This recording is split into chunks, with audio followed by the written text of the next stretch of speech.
Welcome to the Experience Strategy Podcast. I'm Aranza Savas, and I'm here with Joe Pine, author of The Transformation Economy and many other best-selling books, as well as Dave Norton, an experience futurist. Today, we're going to talk about the future. As collectively, Dave, Joe, and I have spent too many decades in research, and the Wall Street Journal seems like it's thinking a lot about how AI is going to disrupt the market research industry. So they've published a couple of recent articles on this. The first asks the question, can AI replace humans for market research? Talking about an AI startup called Simile, which is focused on agentic twins modeled on real people to provide answers for polling and market research needs. Another recent article looks at the team behind Aura, who are, well, they've all been alive less time than the three of us have been in market research. Literally the youngest. Barely older than your oldest daughter, Rancis. Yeah, exactly. My high school age student is as young as these founders. But they've created a company called Aura, and they're attracting some big brands like McDonald's and EY by betting that AI bots can predict human behavior better than humans can. So we want to talk about both of these articles. As always, Dave will include links to those articles in the show notes. And we're excited to continue this conversation with you over on the Experience Strategy Substack. And if you've ever watched one of our episodes on YouTube, this might be one to just turn off the audio on Spotify or Apple Podcasts or wherever you are and head over to YouTube so that you can watch Joe casually smoke a cigar while we have this conversation. Because at this moment, he is in his conference room / cigar room. These are cigar all lounge. Conference room / cigar lounge. Cigar lounge. Right. Someday let's do an episode talking about the conversation between you and your wife when you proposed this. My husband would probably like to hear. Yeah, well, it wasn't. There was no other possibility. There was no decision. It was a fait accompli. Wow. Okay, that's a whole other conversation. Right. I'm taking advantage of it here because my computer's on the fritz. I'm not in my normal setup, and I'm actually borrowing my wife's computer, hoping mine will come back from the dead.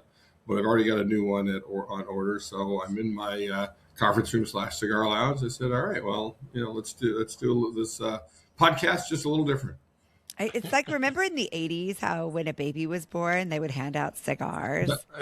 Was that the 80s? That was the 1880s. Yeah. That was the 1980s in Texas. Well, I know. Really? I know. I did as well when my daughters were born. I did. But it's not something that began in the 80s. That's been around Fair. hundreds. That's when it began for me. Okay. But it seems appropriate since you just launched your book. Before we talk about this, about AI twins, let's just talk for a second about how things have been going with the book tour. Terrific. We had the book officially published on February 3rd. Did a launch event in Minneapolis we called Ascend, where I went through that. Gave away and simultaneously announcing the Transformation Toolkit, which is a very high cost, high value offering. I wrote almost 19,000 new words, basically almost all in December, to get this out in time. So anybody wants to operationalize what's in the book, there's one tool for every chapter, plus another tool on charging for outcomes, which is both the first and the last chapter. Just been written up in the Financial Times and book reviews and many other places. One Bowling Green daily newspaper, whatever it is, had like the best review that this guy got me. So I put on like, this guy gets me. He knows what I'm trying to do with this book. And just yesterday, Toronto Globe and Mail did a review of it as well. So, and I just got back from South by Southwest. I got back late last night, 6 hours late, and so I'm working on fumes here without a good computer. But I spoke on Sunday to 150 folks or so, and it was very well received, and a lot of Brazilians there for some reason. But yeah, it's going very well. Amazing. Congrats. It's been really You do? fun to watch it all. So let's just talk first blush. Dave, when you read these articles, what was your first thought? That's what I want to know too. Is I want to know what Dave thought when he read this article that could put consumer insights out of business, right? Yep. Yeah, right. So my first response was a little bit of panic because Stone Mantle does research and has for a long time, right? That's been kind of a core offering for us, and then I was like dubious. Is this really going to be good? And the more I thought about it, the more I was like,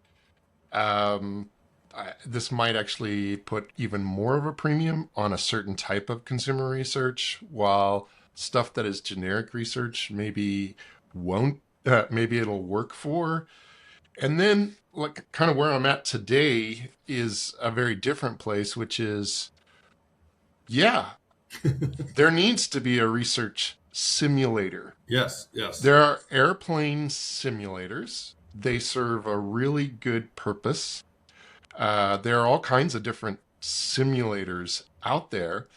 As long as we can delineate there's a difference between simulation and real, then I think we've got some place to go. But that's where I'm kind of at right now. And we could talk about that if you want. There's an additional element to the simulation that I think we need to talk about, which is, this idea of AI twins that, you basically give the consumer a long list of questions, and based on that set of questions, you build a persona. That persona then is able to respond. They're saying with an accuracy level of 0.5% difference between the two. I think there's something really off in the way that they're thinking about how humans make decisions, but doesn't mean that there's not a good simulator that could be used to help you think. It's just that it's not actually how people behave, and we can talk about that as well. So those different responses the longer I thought about it. Yeah, I had much the same reaction, almost in the same sequence of it, of like first like wow, and then is that really possible? And I just think that there's absolutely going to be value. It sort of reminds me of the old Sim City, right? My girls, born in the 80s, Aransas, where I gave out cigars, were Sim City enthusiasts, and you had all these little people walking around and that sort of thing. And they had a tiny bit of... My kids born in the early aughts in mid aughts, are Sim fanatics. Right. So. Oh, great. There you go. That's a long-lasting game. It really is. And there was at least a little bit of agency in what they could do. So this is a sophisticated version of that, where they do in fact, and the one article with the teenage founders didn't really say how. The other article talked about but how they were simulated. It wasn't like they had asked people a bunch of questions, but they said their accuracy was not 0.5% off. They said they were better than talking to consumers, and I just don't know. One is, how do you know? Yeah, I think their model was they used predictive algorithms for like marketplace predictions and like Kalshi type platforms to try to predict outcomes, which is a different model than the group in San Francisco is using, where they're basically just saying this person, when they answer a question, the answer that the persona gives is very similar. So they're actually two very different models. And that's interesting. Yeah. Two different ways to approach the same problem. Yeah, I'll tell you that the first thing I thought about was Shelley Zalis. So her sort of origin story is that she is the mother of digital research, because she was the first one to say like, oh, this internet could be used for research. It isn't all The, just the information focus highway, super highway. exactly, exactly. And I think we are. It took a lot for her to convince people that digital tools could be used to conduct research more cost effectively and just as meaningfully. And I just think, faster, cheaper, better is always what everybody's trying to go for. And you hear that in these stories. Everybody that wants to commoditize themselves Correct. wants to Correct. go for it. Well, and I think that brings up Dave's point about to what end. The other thing I think is interesting is we're starting to make a distinction here between trend analysis.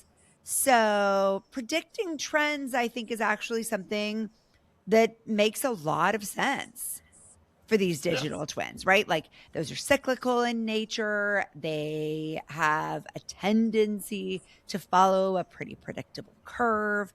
And so the fact that Dave Berwick, my former boss, and the crew over at Spindrift were able to say, fruit flavored tea. I think that makes a ton of sense, right? Because what these AI models are looking at is both historical data, purchasing data, and sort of like common factors happening in culture right now. What I think is different, and I think that is much more interesting, is the contextual type of data that we talk so much about. Bingo. What situation is this Exactly. person in? Mode. What mode are they they didn't ask anything about mode. No. Man, you guys been listening to me way too much, but yeah, that's exactly it. Our basic notion is that human behavior changes depending upon the context in which they find themselves in. So that's not being addressed by AI twins. Now, could it be add a filter that would allow for contextual data to be applied? Possibly. But you'd have to get all those questions answered by them when they're in the mode. Mm-hmm. I mean, well, you tell me, is it enough to think about when I'm in the mode? Will I give the right answers versus when I'm actually in the mode? Well, I think it's about other people who've been in your mode. Yeah. Right. So what I need to understand, right, if I'm going to create AI twins, is I need situational twins, contextual twins that are nuanced enough to align with all of these other sort of demographic data points and needs, goals, all of that. Yeah, I mean, it's just a kind of a classic type thing. They're thinking in terms of preferences. Mm-hmm. They're embedding into it like permanent attitudes. So this is the way soccer mom always responds. Right. Like, what is that? Like that doesn't work very well. So all of the things that we have been saying you should not be doing anymore, they're going to embed into the data. And sure, it will, to the extent that demographic data or psychographic data is predictive of certain types of trends, it will help them. Mm-hmm. And maybe, and I don't know what you think about this, but maybe when it comes to certain types of consumer goods, where the purchase is not associated with a situation, it's just a preference, it might be okay. So if you're selling NyQuil, I guess that is associated with a certain situation. Yeah. So that's not a good example. I don't know. Maybe there's. Right. So what are products that are not associated with particular? I think they all are. That's where I think it makes so much more sense for a trend analysis, right? Like, how do I know what product to produce a bunch of? I'll probably be able to capture that. But when exactly are people going to purchase it? I don't know. I mean, I just did an event that was sponsored by a new alkaline water company that is sort of the counterpart to Death Water or whatever it's called. Liquid Death. Liquid Death. That's it. It's called Be Love, and it's like the feminine Liquid Death. And I think it's a really smart concept because they've said, okay, like, What is that? Liquid menopause, or is that liquid. Let's be Rude. no. Another conversation about it with your wife. Right. So I'm keeping a tally. at least two? the they've identified though that people want, people who are not drinking alcohol want a beverage that looks and feels cool in social settings, right? Sure. So they took that insight and they said, but what about the people who want to look cool but also don't want to associate with death, Right. right? And they've created an alternative for that more Sure. effectively hydrate, right? And so like that to me is still, it's taking a trend, analyzing the situational need and applying it to a different audience. So Absolutely. do I think that these AI twins are probably going to be really good at that? Yes. They're going to identify underserved markets. But understanding sort of the deep desires of a person and the behavior patterns, that to me is where it gets iffy. But I thought that last quote in the second article was interesting. I can't remember, maybe it was an executive from Coca-Cola who said, if it can actually predict behavior change, then it's no longer a tool, it's strategy. Yeah. Yeah, and that was really, really interesting. It's another example, I think, of another thing that we've been talking about, which is the promise of AI is superpowers. Mm-hmm. And it's a superpower given to a company to help the company to accomplish something that the company couldn't do otherwise. So we should expect these kinds of tools to be created from artificial intelligence. There's nothing to stop that. We just have to delineate, okay, what is the purpose of this particular tool? Is it really replacing primary research? One of the things that I like about it, and it's one of the things that I want to explore a little bit, is like after you finish doing primary research with a consumer, what then can you do with that information that you've gathered? Is it just the one presentation, the one output, the one deliverable, or does that become resonant for further modeling? Further projecting. I think that there's something really powerful with that, and that's something that we're definitely going to pursue. But then, so there's nothing wrong with that. I just don't think that that means that primary research is going to go away. I think it's going to morph and it's going to change, and there'll actually be more of it because we need to validate what the research simulator is doing.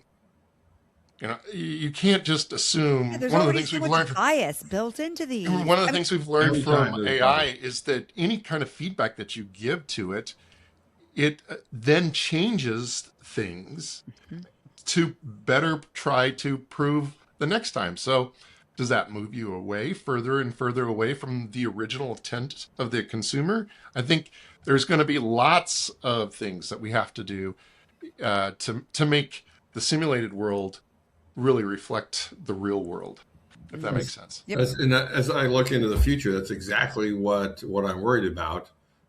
Is imagine instead of the questionnaires that they did, imagine it's actually a PLM, a personal language model that actually does, hang around in your Alexa and everything you say and all the choices. It becomes an agent for you that can go out and buy that, and therefore wants to know more about you and know as much about you. And then it starts, the research then focuses on them because it doesn't cost the consumer anything. Hey, we'll pay you to just talk to your PLM. And then it starts changing based on that, which gets into my fundamental issue with AI, which is I am not at the least afraid of the Terminator scenario. What I'm afraid of is the Wall-E scenario. Right? Where the AI takes over and just leads us by the nose, and we no longer even have any agency. We just do whatever it says in their interactions with the consumer goods overlords.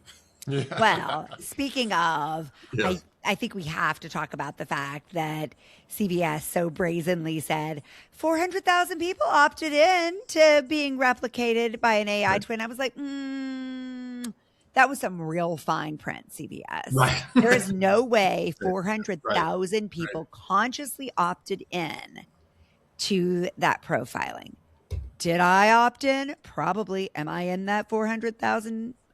I assume so. I didn't consciously do that. So I think it was kind of a bold move for them to say, it's cool. Everybody's happy with this. And I think companies really need to be conscientious of how they're collecting that data. And I know they're all doing it. I know we're all opting in unconsciously, but it's pretty brazen to admit it like that. Yeah, it's interesting. It's interesting. No, more to come, right? The world is changing fast. It Yes. is. So It is. And I think that we're probably heading toward Wall-E Terminator pretty quickly. Ooh, a mashup, Wall-E Terminator. I hadn't thought about that. There you go. Your wife and I will talk about it. All right, guys. Next week, let's come back with another conversation on another piece of recent news that relates to how you're doing experience strategy. Because frankly, none of us can keep up with the pace of change alone. Right. So we're here to help you stay up to speed with all of the changes that are happening and help you keep strengthening your point of view so that you're using these tools, not just powerfully, but responsibly. Thanks for listening. Ta-ta.